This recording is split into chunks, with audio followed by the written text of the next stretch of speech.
Start. महोदय, 11 तथा 13 मई को भारत के माननीय वर्तमान प्रधानमंत्री के निर्णयानुसार पोखरण में परमाणु विस्फोट की घटना स्वतंत्र भारत के इतिहास में तो महानतम है ही, 20वीं शताब्दी के इतिहास में भी महान घटनाओं में से एक है। पूर्व प्रधानमंत्री के पोखरण में किए परमाणु विस्फोट को देश लगभग भूल चुका था तथा उस समय देश की सुरक्षा की वे भयंकर परिस्थितियां भी नहीं थी जो आज देश के सामने है। 20वीं शताब्दी के अंत के समय भारत का यह परमाणु विस्फोट इस 21वीं शताब्दी में नई सोच, नए जीवन दर्शन तथा नए क्रियाकलापों के साथ प्रवेश करने तथा आगे बढ़ने का शंखनाद है। यह इतिहास का ऐसा मोड़ है जो सैकड़ों वर्षों में कभी होता है। इस विस्फोट में जिस प्रकार की गोपनीयता बनाई रखी गई तथा विश्व शक्तियाँ भी जिस प्रकार इस महान घटना से अनजान बनी रही, उसने भी भारत की क्षमता, सामर्थ्य तथा कुशलता को सारे विश्व के सम्मुख स्पष्ट कर दिया है। पूर्णविराम पैरा चेंज। संसार की दृष्टि में साधुओं और सर्पों का देश भारत आज विश्व का परमाणु शक्ति संपन्न देश बन गया है तथा संसार का ऐसा छठा देश है जिसने अपने ज्ञान, विज्ञान तथा स्वदेशी साधनों से परमाणु शक्ति पर अपना अधिकार तथा नियंत्रण स्थापित कर लिया है।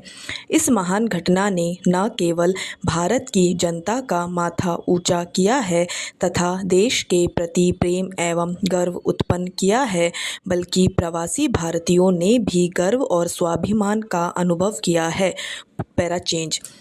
श्री वाजपेयी के निर्णयानुसार हुए इस विस्फोट ने सारे विश्व में हलचल उत्पन्न कर दी। इसके समर्थन और आलोचना के वक्तव्य तथा लेख प्रकाशित होने लगे तथा मीडिया में चर्चा का सबसे प्रमुख मुद्दा बन गया।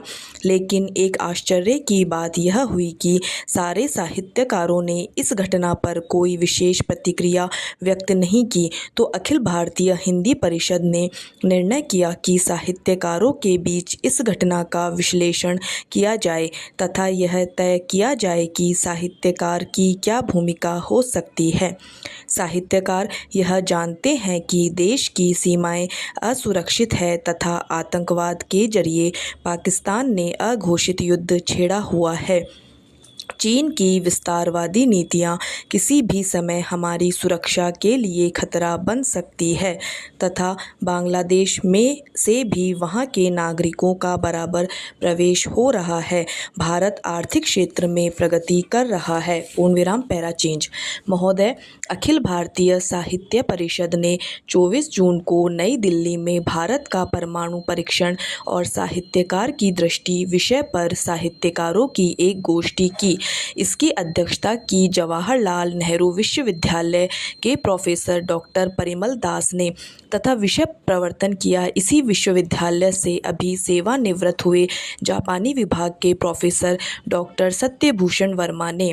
प्रोफेसर सत्यभूषण वर्मा ने कहा कि परमाणु विस्फोट इस सदी की महत्वपूर्ण घटना है तथा भारत ने अमेरिका की मनमानी एवं पुलिस की तरह व्यवहार करने को चुनौती दी है। यह चुनौती केवल भारत ही दे सकता था। अमेरिका ने अणु बम का प्रयोग किया तथा उसके पास अपरिमित अणु बमों का संग्रह है, लेकिन वह दूसरों को शिक्षा दे रहा है। अमेरिका की बौखलाहट स्वाभाविक है क्योंकि भारत ने उसके एकाधिकार को ललकारा है।